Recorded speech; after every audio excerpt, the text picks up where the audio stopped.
Good morning BLED first year students.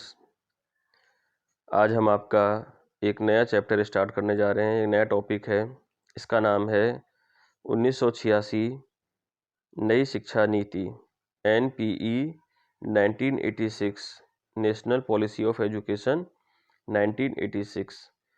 इससे पहले आप लोगों ने 1964-66 Kothari commission, 1968 1968 NPE national policy of education 1968 पढ़ा है।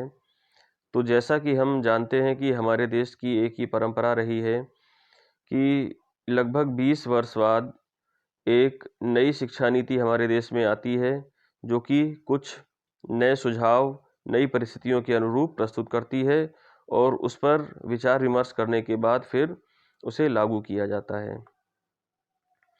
तो हम शुरू करते हैं 1986। 1986 जो है वो लगभग 20 वर्ष बीत चुके थे पुरानी शिक्षा नीति यानी 1968 लागू होने के बाद, और इन 20 वर्षों में काफ़ी देश में बदलाव आ चुके थे। और इस समय देश के प्रधानमंत्री राजीव गांधी थे। राजीव गांधी देश को 21वीं सदी में एक आगे की तरफ ले जाना चाहते थे।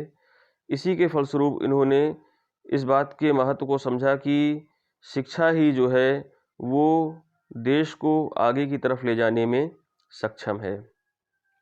इसके फलस्वरूप इन्होंने नई शिक्षा नीति के संदर्भ में विचार विमर्श किया और भारत सरकार ने 19 अगस्त 1985 के सामने 85 में देश की जनता के समक्ष एक नई शिक्षा नीति को प्रस्तुत किया। देश के विभिन्न बुद्धिजीवियों ने इस पर अपनी अपनी प्रतिक्रियाएं दी, इस पर विचार विमर्श किया, जिसके अंतर्गत बहुत सारी स्वयंसेवी संस्थाएं, बहुत सारी शिक्षा संस्थाएं, विश्वविद्यालय, बहुत सारे छात्र संगठन, इस प्रकार से इन सभी लोगों ने इस पर हिस्सा लिया इसमें, और अब इस पर अनेक प्रकार से विचार विमर्श किया और अपने सुझाव सरकार को दिए। इसके फलस्वरूप 8 मई 1986 को ये शिक्षा नीति लोकसभा में तथा 13 मई 1986 को ये शिक्षा नीति राज्यसभा में पास हो गई। इस प्रकार से अगस्त 1986 में संसद ने इस शिक्षा नीति को व्यवहारिक रूप देने के लिए कार्य योजना को स्वीकार किया। इस शिक्षा नीति के अंतर्गत इसे 12 भागों में विभाजित किया गया है और जिसमें 157 बिंदुओं पर इसे लिपिबद्ध किया गया है। तो वो 12 भाग कौन कौन से हैं, सबसे पहले हम इसे देखते हैं। सबसे पहले है भूमिका, फिर है शिक्षा का सार और उसकी भूमिका, थर्ड है राष्ट्रीय शिक्षा व्यवस्था, और फिर है समानता के लिए शिक्षा।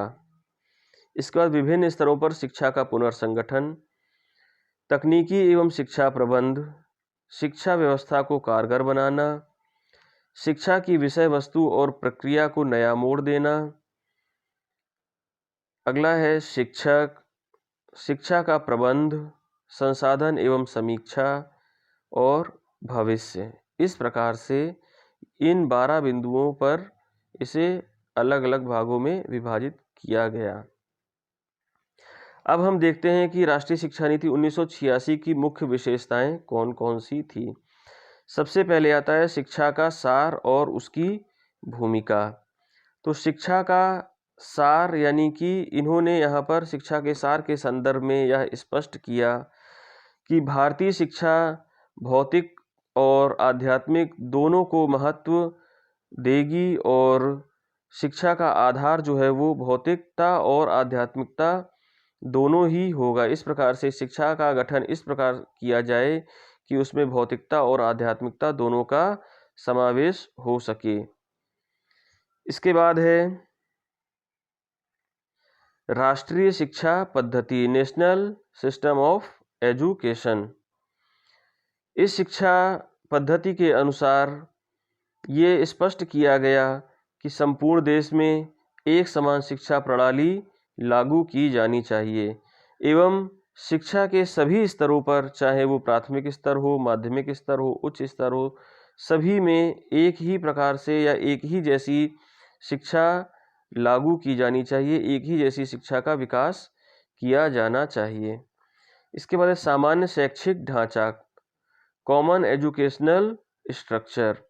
यहाँ पर इन्होंने यह स्पष्ट किया कि नई शिक्षा नीति में जो सामान्य शैक्षिक ढांचा है, जो समान शिक्षा ढांचा के रूप में वो रहेगा, जो कि 10+2+3 के रूप में उसको वर्णित किया गया है।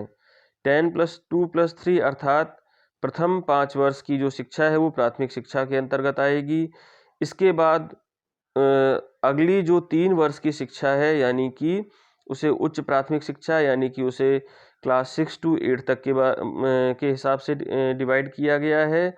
और तत्पश्चात जो 10th या हाई स्कूल लेवल की जो शिक्षा है वो 2 वर्ष की होगी। और फिर जो उच्च माध्यमिक स्तर की शिक्षा है वो +2 के अंतर्गत, यानी कि इंटरमीडिएट की शिक्षा, और +3 अर्थात उच्च स्तर की शिक्षा या महाविद्यालयी स्तर की शिक्षा, या इसको स्नातक स्तर की शिक्षा भी कहा जा सकता है। इस प्रकार से इन्होंने सामान्य शैक्षिक ढांचा पूरे देश में लागू करने की बात कही।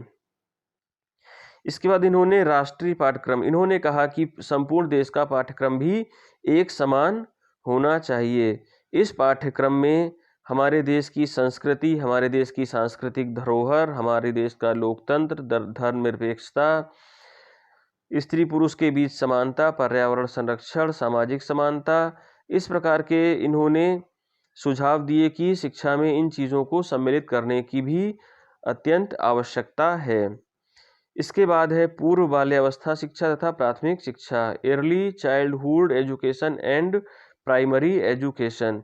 इसके अंतर्गत इन्होंने कहा कि पूर्व बाल्यावस्था शिक्षा अर्थात इनका सुझाव था कि जैसा कि हमारे देश के अनुच्छेद 45 में ये निहित है कि 6 से 14 वर्ष की आयु के सभी बच्चों को जो शिक्षा है वो प्रारंभिक शिक्षा उन्हें उपलब्ध कराना चाहिए। इसके अंतर्गत इनका सुझाव था कि 11 वर्ष की आयु के जितने भी बच्चे हैं उन्हें 1990 तक देश के सभी बच्चों को 11 वर्ष की आयु अर्थात क्लास 5 तक के सभी बच्चों को एडमिशन दिया जाना एक लक्ष्य था। 1990 तक देश के जो 11 वर्ष तक की आयु के बच्चे हैं वो सभी लोग साक्षर हो सकें या शिक्षा प्राप्त कर सकें। इसके बाद इनका अगला लक्ष्य था 1995 तक 14 वर्ष तक की आयु के सभी बच्चों को निःशुल्क एवं अनिवार्य शिक्षा उपलब्ध कराना। तो इनके इस सुझाव के हिसाब से 1995 तक जो है 6 से 14 वर्ष की आयु के लिए जो अनिवार्य एवं निःशुल्क शिक्षा का प्रावधान है उसे प्राप्त किया जा सकता था। इनका अगला सुझाव है ऑपरेशन ब्लैक बोर्ड।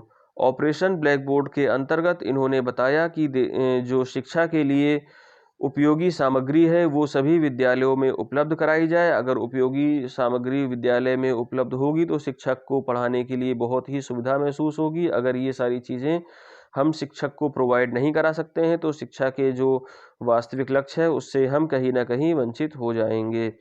तो छात्रों, इस प्रकार से इन्होंने कुछ शिक्षा के संदर्भ में अपने सुझाव दिए हैं। आज हम इस टॉपिक को यहीं पर समाप्त करने के बाद इसी टॉपिक में हम अगले क्लास में आपसे मिलते हैं। तब तक के लिए धन्यवाद।